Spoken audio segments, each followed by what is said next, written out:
Public service কমিশনের তরফ থেকে একটি পরীক্ষা নেওয়া হয়েছে ফুড এসআই। তো এই ফুড এসআই পরীক্ষার কাট অফ মার্কস কত হতে পারে সেই সম্পর্কে আজকের এই ভিডিওতে আলোচনা করব। তো কত নাম্বার পেলে আপনারা পরীক্ষায় পাস করতে পারেন তার একটা ধারণা আপনারা পেয়ে যাবেন। যদিও এই ফুড এসআই পরীক্ষাকে কেন্দ্র করে কিন্তু নানান আন্দোলন হচ্ছে, আবারও পরীক্ষা নেওয়ার দাবিতে পিএসসি অফিস অভিযান হয়েছে, তবে সেটা কতদূর কি হয় বা পরীক্ষা আবার হবে কিনা বা পাবলিক সার্ভিস কমিশনের তরফ থেকে কি সিদ্ধান্ত নেওয়া হয় সেই দিকে তো অবশ্যই আমাদের নজর থাকবে। তবুও 16 এবং 17 মার্চ যে পরীক্ষা হলো ফুড এসআই, সেখানে কাট অফ মার্কস কত যেতে পারে সেই সম্পর্কে আজকে একটি ধারণা দেব। তো অবশ্যই ভিডিওটি আপনারা শেষ পর্যন্ত দেখলে বুঝতে পারবেন। তার আগে ভিডিওটিকে একটি লাইক করুন এবং পরবর্তী গুরুত্বপূর্ণ ভিডিওর আপডেট পেতে চ্যানেলটিকে সাবস্ক্রাইব করে পাশের বেল আইকনে অল প্রেস করে রাখুন। আপনারা অনস্ক্রিনে দেখতে পাচ্ছেন WPSC food SI cut off 2024। অবশেষে বহু প্রতীক্ষিত পশ্চিমবঙ্গ ফুড সাব ইন্সপেক্টরের পরীক্ষা বহু বিতর্কের মধ্য দিয়ে হলেও সম্পন্ন হয়েছে।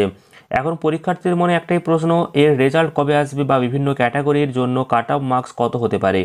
আজকের প্রতিবেদনে আমরা ছাত্রছাত্রীদের মৌখিক তথ্য, তার সঙ্গে পরীক্ষা অন্যান্য পরিবেশগত দিক বিবেচনা করে পাস নাম্বার অর্থাৎ কাট অফ মার্কস নাম্বার কত হতে পারে সেটা তুলে ধরবো। বিভিন্ন ক্যাটাগরির কাট অফ নাম্বারের পাশাপাশি ফলাফলের তারিখ এবং পরবর্তী ইন্টারভিউ ভেরিফিকেশনের বিভিন্ন খবরাখবর কিন্তু প্রতিবেদনে আপনারা পেয়ে যাবেন।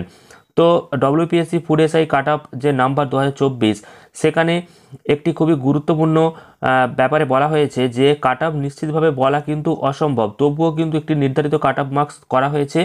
পরীক্ষার কঠিনতা সম্পর্কে যেটা বলা হয়েছে, পরীক্ষার্থীদের মতামত অনুযায়ী 2024 সালের ডব্লিউপিএসসি ফুড এসআই পরীক্ষা গত বছরের তুলনায় একটু কঠিন ছিল।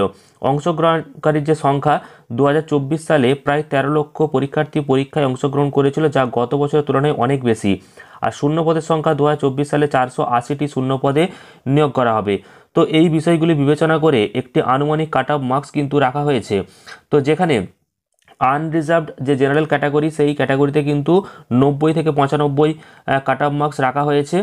আর এর পাশাপাশি এরপর রয়েছে ওবিসি। তাহলে ওবিসিতে কী বলা হয়েছে দেখুন, ওবিসিতে হচ্ছে 88 থেকে 91, এসসি রয়েছে 75 থেকে 80, আর এসটি 56 থেকে 60।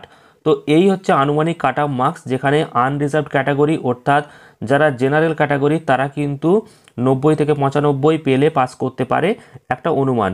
ওবিসি যারা রয়েছে তারা 88 থেকে 91, এসসি 75 থেকে 80 নাম্বার, আর এসটি হচ্ছে 56 থেকে 60 নাম্বার। তো এগুলো হচ্ছে আনুমানিক কাট অফ মার্কস আপনাদেরকে দেখালাম।